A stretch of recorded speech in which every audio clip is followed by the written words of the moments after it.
ก็สั่นล่ำทำน้องเดียวบ่ค่ะสองทำนองทำน้องไหนอีกทำนองสระบุรีพอมีเลยค่ะสระบุรีอยู่ภาคกลางค่ะคณะแรกคณะเดียวดีตั้งอีกก็อย่าตั้งไหนนะเห็นบ่แหวนเห็นบ่ก็ยังมองแหลมเลยเนาะกะลีนะกะลีเป็นบ้าอีหยังนะจังในจังหวัดทำน้องสระบุรีกะหรี่จังสันสระบุรีเขาขายกะลีปั๊บเนี่ยแต่มาเบาจะไม่ได้มาปับสุขภาพจะมาปั๊บเด็กจะแตกเลยนะนี่ทำอะไรหรอ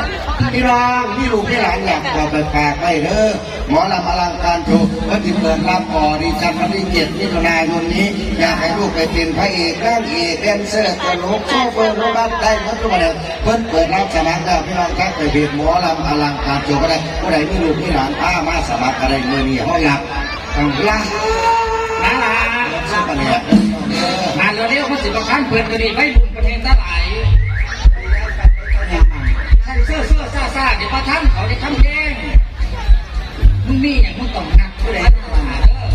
กระสังจะก็ได้เงินเด๋ที่แต่งงานอันปฏิญาพ่อใหญ่พ่อหลานมาอย่างนอพ่อใหญ่พอมึงปิดสิตุ้งห้ามปานีเอาไปเลยพ่อใหญ่ชื่ออย่างฉันเอาเกินพี่เกินเรื่อยผู้สื่อใจ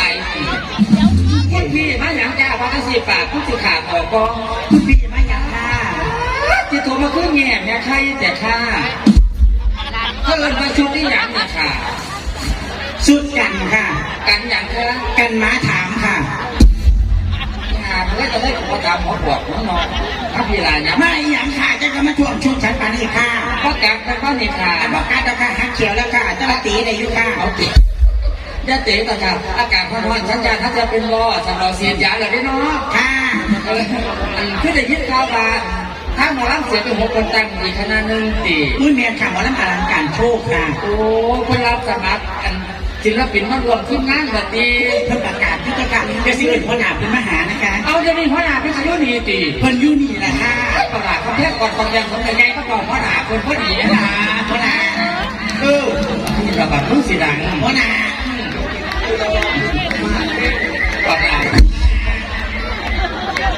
เขามาสมัครอยู่วงนั่นแม่กาแค่เราจะไม่กินมันเนี่ยมาบ้ามที่มันเนี่ยขอหน้าผู้ใช้นอกกันว่าอีหลีเขาบอกคนยังไงเรื่องหัวหน้าวงเนี่ยก็สุดปลอดภัยแสดงว่าประมาณนี้โชคดีแฮปปี้เราได้รู้นี่ค่ะไปนี่ค่ะหัวหน้าวงมาแล้วมาล้างการโชคค่ะหัวหน้าค่ะไปลากับเขา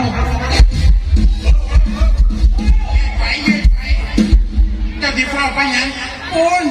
อย่าเบิ่งหน้าตาไม่คุ้นนะเบิ่งนิสัยใจพ่อเบิ่งใจลึกๆของคนใจดีทั้งอย่างนี้ได้เก้เบิ่งใจผู้ใจกลัวมีเด๋ออกมาเบิ่งคนดีถ้าต้องให้แหวนยากค่ะเดี๋ยวเห็นโลดใจเพลินค่ะใจดีที่อย่างนี้ตัวท่าเจ้ใจดีค่ะถ้าที่ปอบมันคือเนี่ยใครแต่นั่นนี่มันใครกับมากินใครมันที่หรอค่ะจะมายืนก็ให้กูยืนกับต้ายืนใจกูแต่เมียนฮะอย่าเฝ้าไปจงค่ะเมื่อเบิ่งนโยบายและการบริหารงานของเพื่อนสกรเห็นว่าเพื่อนเอาหัวหน้าอย่างมาห่วงอยู่ห่วงกินแต่ก็ดูดีสงสัยแล้วแพ้ท้องมากแต่หัวหน้าเจนกาเกิดถ้าเป็นหัวหน้าคนคือรองในเบื้องหน้ากับพระเก่าแปลงมาทุกกะทิหักเขากำแทนเลยแต่ถ้าหอยเชื่อดีอยู่ได้ง่ายงั้นหนาแรกนั่นเป็นตะลึงก็หนาปากดีแหลกกะแหลกคักแหลกเนี่ยก็ไม่ใช่ไหนแฮกเนี่ยมันเป็นผู้พัฒนาทองเด็กที่หนึ่งแต่ที่สิว่าเป็นผู้บริหารคนเด็กจังหวะเป็นหัวหน้าคนเด็กจังไหนลูกน้องใส่สิว่าเขารวมกับเพื่อนผู้ให้ปานีกูว่าเป็นบอสนูนาแหละผู้ให้เราเมื่อยังจะได้ก็เขาบอสนูอีกยุติก้อนจิตเป็นประกาศแต่เขาดอนี่ถอดที่ท่านเมื่อยอหนาเมื่อเสนอออกไปเพราะเห็น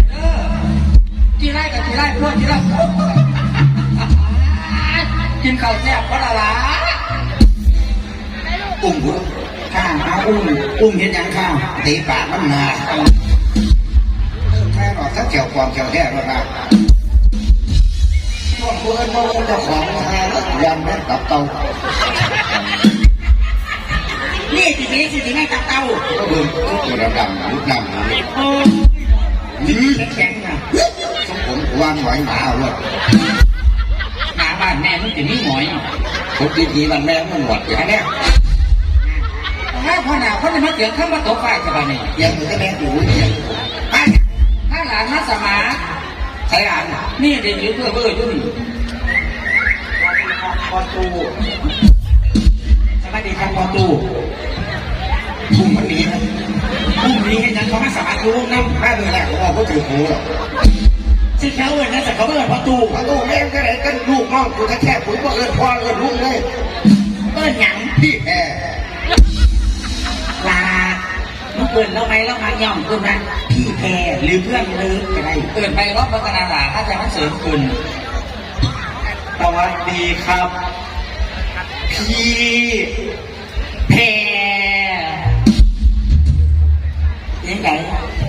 ชื่นใจถึงแม่นิดหน่อย หิ้วใจมันดีเป็นไอ้กับพวกหมอลำการโชว์ในจังมือโยกทาง วงอื่นนี่เพิ่นประกาศแล้วว่าหลายๆคณะจะประกาศว่าไม่มีงานยก ค่ะ วงข่อยมีแต่งานยก เอาเดี๋ยวมันไหนเขาไหนเด็กวงหมอลำเสียงที่อกเมตเขาวิกหนึ่งยกเจอหนึ่ง วงกำลังเช็คยกทำงานเก็บตังค์ได้ค่าแรง6 วัน ค่ะ กูทำงาน1 อาทิตย์ไม่ได้สักวัน ผู้ใดสิมาอยู่น้ำตกมันจะว่าใจขาแรงเขา แต่ถ้าเขาแล้วคนดูเรื่องเขาแล้ว เขาบอกประจานได้จังหวะนี้มันป้าจะพาหลานมาสมัครเป็นพระเอกน้อยสนอง พระเอกเต็ม นักร้องชายประจำวง เต็ม รถมันก็เล่นได้เด้ รถก็เต็ม นักดนตรี เต็ม เอาคะแนนไหนบ้างสนะ สองรถบ้าน เอาซ้อมจะได้ขั้นไม่ประทันมากที่สุดอยู่นี่ ไม่เข้าจะมาเกาเขา ไม่ก็มาไหน เอาจากคณะนี้ไปอยู่คณะนั้นเมื่อคณะนี้สอมดูก็ดูคณะนั้นแต่ว่าคนนั้นอยู่สอมซักเขาอยู่ ไอ้นั่นนี่ปีนี้เศร้าได้สอบแล้วเป็นยังก็เศร้าได้สอบหัวบอเป็นยังซุ่มห่างๆกับไปขายเหมือนเดิม ขายสติ๊กจอดที่บ้านพักผม เหลือครับเดียวนั่นละ คือคันสิว่าอยู่นี่กาศิลาคือดอกแต่ว่าว่าการันตีมางานสิมีหรือบ่มีอ้าว อ้าวยังเห็นทางเปลี่ยนเป็นพวดแล้วค่ะบางเมืองอำเภอคลองขุมกำแพงเพชรมาจ้างแล้วค่ะ มันทั้งทาโพดซื้อ เอาพวดจากกระแสที่ซื้อปี ให้คนมาแก่งเลย โอ้ยพี่น้องพัดการคนในเด้อค่ะบารังการโชว์งาน200,000 กว่าบาทค่ะพี่น้องครับใครใกล้ๆก็ใช่ว่านี่200,003 200,004มาได้บ่ได้มานา 4,000กับมาได้ซ้ำ ครับ4,000มันจะได้การน้ำมันตี น่าจะกูผู้เดียวเลยไหม ข้ามาจะเจ้าเขาเชิญวงจะเอิญศิลปินเดียวกันกว่า ศิลปินเดียววงหมู่บอก มาบางในดอก คืออยากเห็นความสามารถสักวันหนึ่ง โอ้บางหลานพี่เขาสามารถอย่างนี้ ผมตีครับ มีความสามารถหันซ้ายก็ได้หันขวาก็ได้ยืนขาเดียวยังหวาดเสียว